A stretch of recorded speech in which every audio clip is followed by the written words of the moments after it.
Okay, any other questions about nutrition before we I have a quick go to the next thing? Go ahead. I didn't see who was first. What? quick question. Do you like stevia over cane sugar?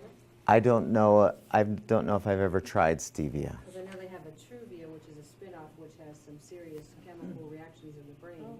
And stevia can also have some processing that they've proven some chemical negative reactions versus just straight cane sugar. So I Yeah. wondered where that- I can't say. I've been leery of any kind of artificial sweeteners since a study that I saw, a whole bunch of studies that I saw a long time ago that said any artificial sweetener wreaks havoc on your brain.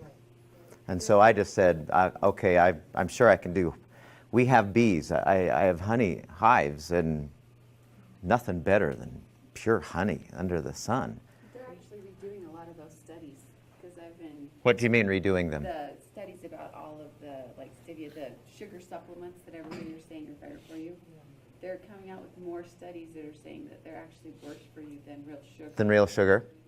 And they're finding out slowly, I mean, nobody wants to find out that real sugar is better for you, but that in the long run, it's better to eat it, but And there's not in only 16 quantity, like calories. not It's in not as quantity deep amounts, as but, We're used to it. I mean, it's But- not excessive. yeah, but they're saying Yeah. the supplements are just that, like they're genetically made. Yeah.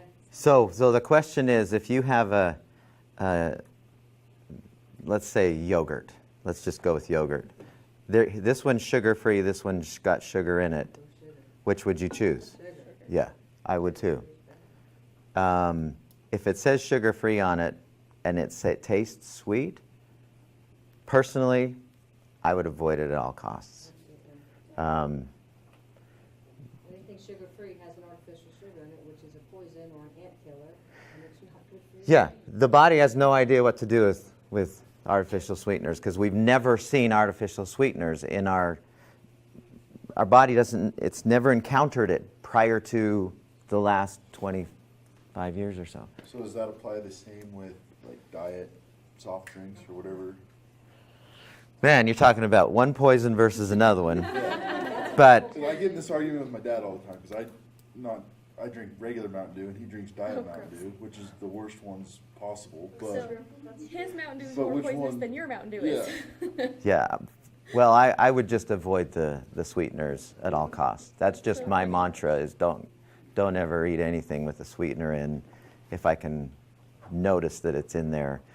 So how can you help someone else, like besides yourself, develop these habits? So my bad answer is, what do we do with people who are alcoholics? Do you know what I mean? I mean, I have one brother who was alcoholic and another who drank a lot and another owned a bar. So we had a lot of beer in our family. And the problem is they're in denial about it's a problem, and yet you see what they come out, it's like a case of Dr. Pepper. It just startles me how much people just throw, without even thinking, oh, I got 66 cans of Dr. Pepper going home with me.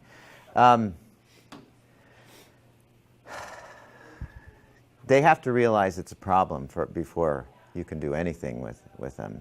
And until then, not much you can do, except if you can find somebody who's an example of here's what happens when you drink this so very much and the bad health that's happened. I don't know. I mean, it's a tough one. In our wellness coaching class, motivation is the toughest thing to try to figure out how to motivate somebody. It's a question that nobody knows the answer to. Do you punish them? Do you reward them? Do you know what I mean? There's no one easy answer. Somehow the first thing you have to do is get in their head, this is a bad call. And I mean, one of my best friends, it's his favorite doctor in the world is Dr. Pepper. That's his go-to. And he's slowly getting worse and worse. And his wife is so mad at him because she knows and he knows it. He's a pilot for Delta Airlines. And I've given him every speech, every motivational speech you can everything I know.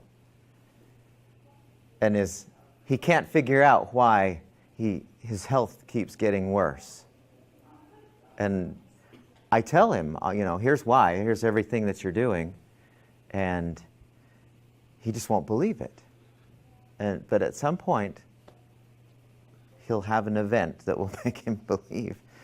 But if you don't want that event, then I don't know. I mean, it's not an easy thing to, the whole motivation concept.